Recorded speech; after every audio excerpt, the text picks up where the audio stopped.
Hello vinyl community, Bradley here. I want to start out by saying on my last video about Miles Davis and Kinda Blue, I made an error. As Arthur Fonzarelli, commonly known as Fonzie, would say, I was wrong.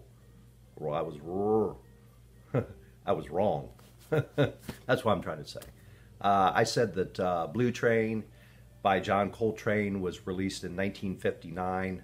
No, it was released in 1957. So that was not recorded at the same time as Kinda Blue. I think in 57, maybe Kinda Blue was recorded while Coltrane was working on, he was probably with Miles Davis, so they were probably working on another album. But anyhow, I just thought I would clear that up and set the record straight. So today's Tuesday Twofer. The first album I have is by a trumpet player. A lot of people really love this guy, and I do too. It is Lee Morgan. Search for the New Land. That was released on Blue Note Records. I'm sure it was Rudy Van Gelder. Yep. Engineered by Rudy Van Gelder. Now this album here, actually it was recorded in February of 1964, but not released until 2.5 years later, in July of 1966. So this album here was recorded right around the time that Sidewinder was recorded. I think just a few months apart, but it wasn't released for a couple more years, and I don't know why. Who knows? Now this album, let me tell you who plays on it. We've got Lee Morgan on trumpet, Wayne Shorter on tenor sax, Grant Green on guitar, Herbie Hancock on piano, Reggie Workman on bass, and Billy Higgins on drums. Now that's one solid group. Got a little jazz guitar in there with Grant Green, which really adds to it. Now this album, some might call it, at least, you might call it abstract, at least the title song. I would call the title song maybe spiritual, similar to John Coltrane's Love Supreme. It's got that same kind of vibe. Now the title song is the first one, which, let me go back and tell you just a little bit about Lee Morgan. He played with Art Blakey and the Jazz Messengers back in the 50s, late 50s. And then he played on several people's albums, went on to record his own. Probably Sidewinder was maybe his most popular album. He died in 1972. A tragic death. He was 33 years old, and for a while early, I think it was maybe before he recorded this album, I think he had problems with addiction, and so anyhow he recorded Sidewinder and these albums. I think he was pretty well cleaned up. So anyhow, he he never married this woman, but she was a common law wife, you know. Her name was Helen. Don't know her real name. She went by Helen Morgan. Anyhow, Lee Morgan and his band was playing in 1972 at a bar or whatever in, I think it was New York.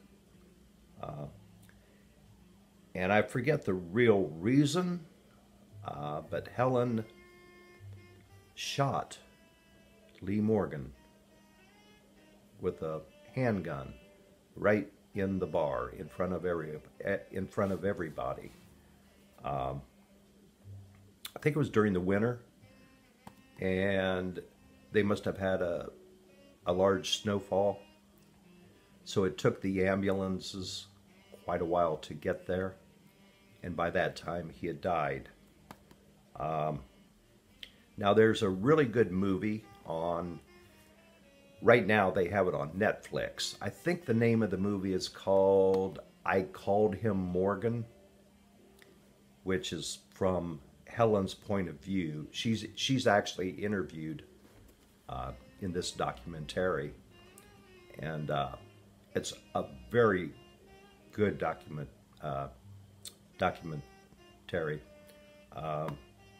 So by all means, catch that on Netflix. It's called I Called Him Morgan. So really good. Now this album, it is called Search for the New Land. The first song on the first side is the title track, Search for the New Land. And it comes in at probably, I'm thinking 15 minutes. It's a long song, but it's a good long song. And I don't know if this was ever used in a movie. If not, it should have been. Kind of like Dr. Zhivago, when they, Somewhere My Love is the theme to Dr. Zhivago. And during the movie, I'll bet they play that 25 times during the whole movie. And similar, Exodus, that movie. I can't remember exactly the theme of Exodus, but I'm sure they keep repeating that, maybe, during the movie. Well, this title track, I mean, first of all, Search for the New Land. That's very interesting. It's a fantastic long song.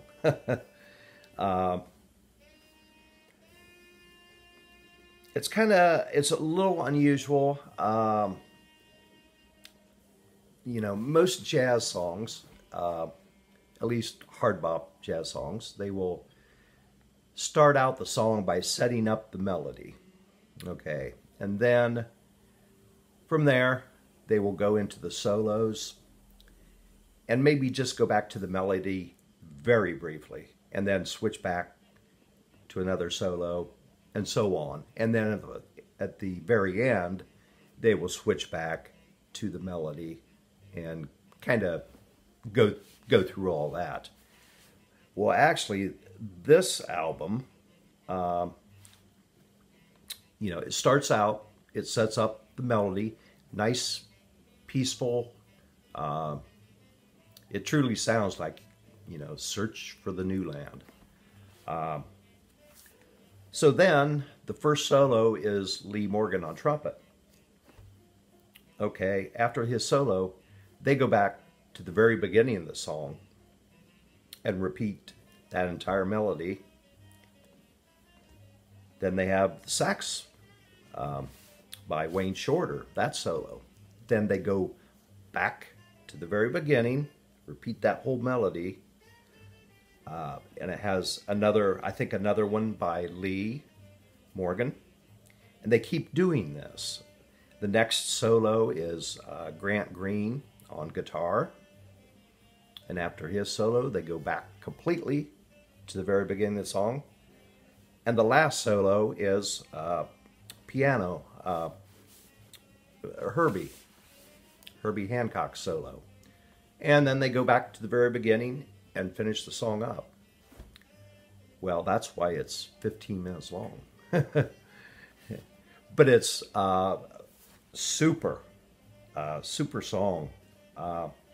So on the first side, you have that song, and then one more called The Joker, which is a nice bop song.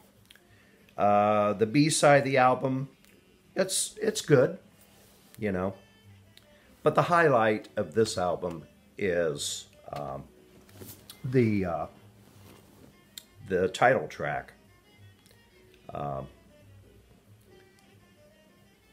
Very good. Now I would, the rest of the songs on the album, they're good. I would probably say they're, I don't know, 4-star, whatever. I'd give them 4 stars. The title song, that's probably above 5. It's at least 5 stars. So basically, averaged out for the whole album, I'd give it 4.5 stars. And I think I will start ranking the covers of Blue Note. I'm not going to give it that great of a rating for the cover. Usually they're good covers, Blue Note covers. So anyhow, and on this album, Lee Morgan wrote all the songs. So I would definitely recommend it. It took me a couple listens to totally get into it, but once I did, I love that title track. So it's a good one. Okay, the next album I have is, for some reason, I don't know, I've always liked Dexter Gordon. I cannot pass up a Dexter Gordon album without buying it. If I find them used, I'll snatch it up. So this is Dexter Gordon, and I absolutely love this Blue Note cover. It's called Go by Dexter Gordon on Blue Note. Now this was recorded in August of 1962 and released in December of 1962. Like I said, this album art is iconic. It looks so modern. The fonts and all that. Go, Dexter Gordon. It's got the Go in the Gordon. Just super. And this was recorded at the Rudy Van Gelder studios. I just want to make a side note on these Blue Note covers. There's so many of them that are just iconic. And part of what made Blue Note really good was, for number one, the music. Then number two, the photography on the album covers. And number three, the graphic design on these album covers. It's the whole package for Blue Note. That's, you know, part of the reason, I think, why Blue Note what it was and is so popular. And I will just say, Blue Note was founded by two guys. They were German Jewish immigrants. They escaped right before World War II started. So just think, if they would not have been able to escape, there would be no Blue Note. Just Small things in life. Of course, it wasn't small, but and anyhow, Alfred Lyon was one of these men, and he did the actual recording, the producing, and his friend Francis Wolff was a photographer in Germany.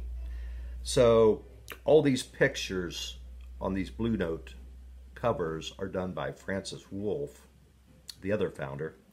And actually, they had a guy working for them, I think Reed Miles. Yeah, Reed Miles was his name.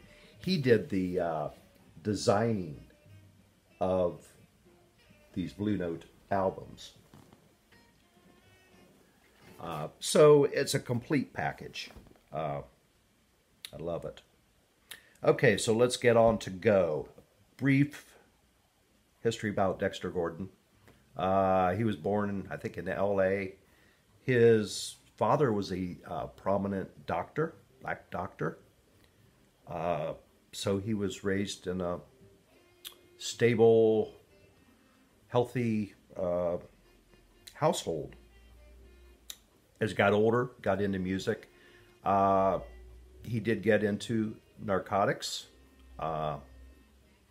He spent, I'm not sure how long, year and a half maybe, in and out of prison. So then he got out of prison, and I think he pretty well cleaned himself up. It was before early 60s when he recorded this album. This was in 1962. So, and I think shortly after this album, he went to Scandinavia. He went to Paris, France, and Copenhagen, I believe. Denmark, I think.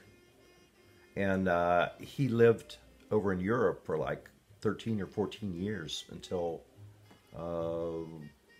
75 or 76. He was tired of the racism in America, and he loved France and all that. Actually, briefly, there's a connection between heavy metal and jazz. When he moved over to Copenhagen, he became friends with, if you know Lars Ulrich, the drummer in Metallica. He became friends with his parents. So actually, Lars is, or was, Dexter's godchild. He was godfather to Lars Ulrich. That's pretty wild. So anyhow, let's get on to the album. This album has Dexter Gordon on tenor sax, Sonny Clark, who I like Sonny, he's on piano, Butch Warren on bass, and Billy Higgins on drums. So it's a four-piece group. It has, how many songs? 6 songs, 3 on each side. Dexter wrote only one song. It's the opening track called Cheesecake. And once you hear this, it's got a classic beginning. It'll be stuck in your head, and you'll know it's Dexter Gordon. And I'll go just very briefly through these other songs, because there's not a bad song on this album. They're all really good. Excellent. And like I said, the other 5 are standards that Dexter recorded. So after Cheesecake, you have a ballad. It's called I Guess I'll Hang My Tears to Dry, which was written by Sammy Cahn. Beautiful ballad. Fantastic. And then the last song is Second Balcony Jump, and that was written by Billy Eckstine. And on a lot of Dexter's songs, he has a sense of humor. He'll stick like maybe 2 bars of of a song, like "Take Me Out to the Ball Game," dun dun dun dun dun dun dun, like 2 bars, and then just go back into the song he was doing. And he does another one. I'm not sure what the song is. Da da da da da da da da da da da da da da da da. He just had 2 bars of that. He sticks it in a song and then goes right back to the song. So it's kind of neat, you know. So anyhow, on the other side, the first song is "Love for Sale," which was written by Cole Porter. Just fantastic. And this has that, I don't know, it's Mexican hat dance or something, that tune I just hummed in there. Then a ballad, Where Are You? Which is a standard. Fantastic. Just, I love the tone of his sax. And then the last song is another standard, 3 o'clock in the morning. And I think actually that song is where he has that little "Take Me Out to the Ball Game" bit. But anyhow, Dexter, he was a very tall man, 6'6". I think he had a really good sense of humor. So anyhow, this album, it's a classic. It'll come in probably the top 15 or 20 albums, top albums, probably top 15 of all time. If you're just getting into jazz, well, go out and buy this, you know. If you don't like this, yeah, I don't know. You probably won't like jazz. A solid album. So that's my review for today. It's a little cloudy outside, but I hope this light comes through in my video. So I will see you later. Take care.